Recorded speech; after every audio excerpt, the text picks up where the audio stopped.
ओम नमः शिवाय। स्वागत है आप सभी का आपके अपने YouTube चैनल भक्ति विभूति पर। आज की वीडियो में प्रस्तुत है भगवान भोले बाबा के एक सच्चे भक्त की कहानी। कहानी आपको पसंद आए तो वीडियो को लाइक और चैनल को सब्सक्राइब अवश्य कर लीजिए।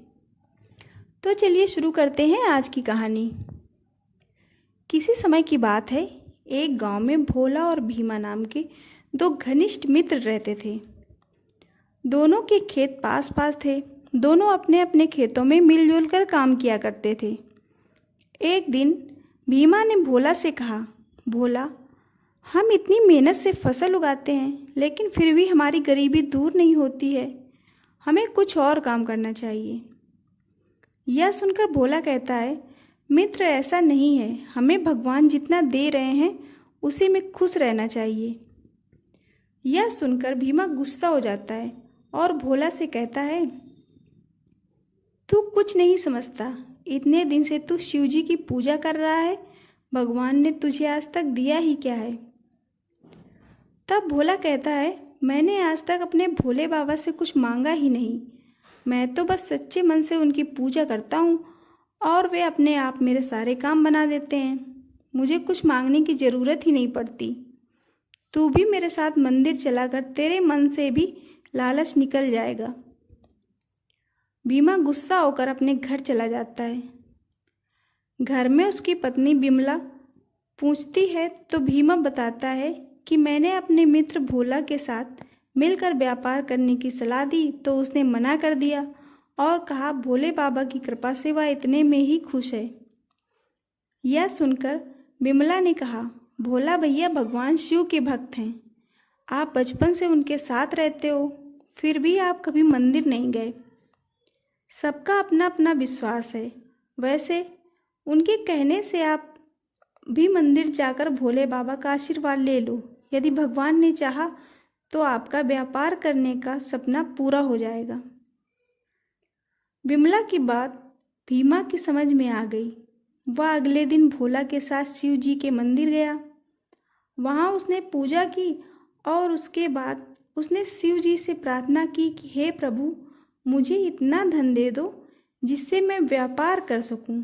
यदि मेरा व्यापार चल गया तो मैं आपके मंदिर में सोने का शिवलिंग चढ़ाऊंगा।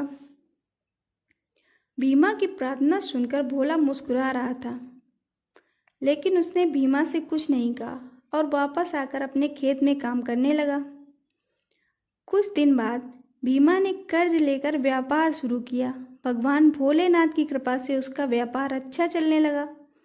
एक दिन भीमा भोला से मिलने गया और उसने कहा, भोला देख, तूने भोले बाबा की इतने साल तक भक्ति की पर कुछ भी नहीं मांगा और मैं तेरे साथ केवल एक बार बाबा के मंदिर गया और भगवान से सोने का शिवलिंग चढ़ाने की बात की। बाबा ने खुश होकर मेरा व्यापार शुरू करा दिया।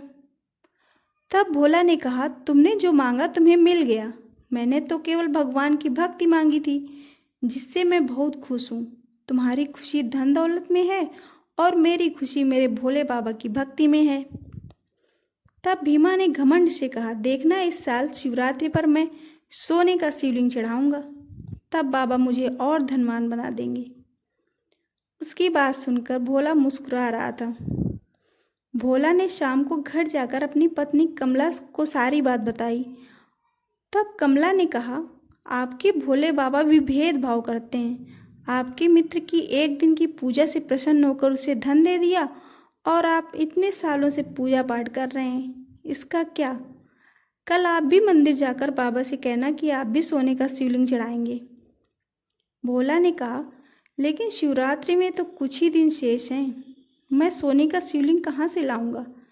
यदि तू जिद करती है तो मैं मिट्टी का शिवलिंग बनाकर चढ़ा दूंगा। उसकी बात सुनकर कमला कुछ नहीं बोली। अगले दिन भोला शिव जी के मंदिर गया और बाबा से कहा, बाबा, मैं इस शिवरात्रि आपको मिट्टी का शिवलिंग अर्पण करूंगा। यह कहकर वह अपने खेत पर चला गया। शिवरात्रि के दिन भोला और भीमा पूजा का थाल सजाकर मंदिर पहुंच गए। कमला और बिमला भी उनके साथ थी। मंदिर में दोनों ने पूजा की। उसके बाद उन्होंने पुजारी से शिवलिंग अर्पण करने के लिए कहा। पुजारी बाबा ने कहा, अपने अपने शिवलिंग पर दूध चढ़ाकर उसे भगवान के चरणों में रख दो। पुजारी की बात सुनकर भीमा जोर से हंसने लगा। उसने कहा, पुजारी जी, मेरे शिवलिंग पर दूध चढ़ जाएगा, लेकिन भोला का शिवलिंग तो मिट्टी का है, दूध चढ़ाते ही वह बह जाएगा। यह सुनकर भोला की आंखों में आंसू आ गए। उसने भोलेनाथ से कहा, बाबा, आज आपके भक्त की परीक्षा है। मेरी निष्काम भक्ति आज धनवानों के आगे फीकी पड़ रही है। मेरी लाज रखना प्रभु। इसके बाद दोनों मित्र अपने हाथ में दूध का लोटा लेकर दूध चढ़ाना शुरू करते हैं।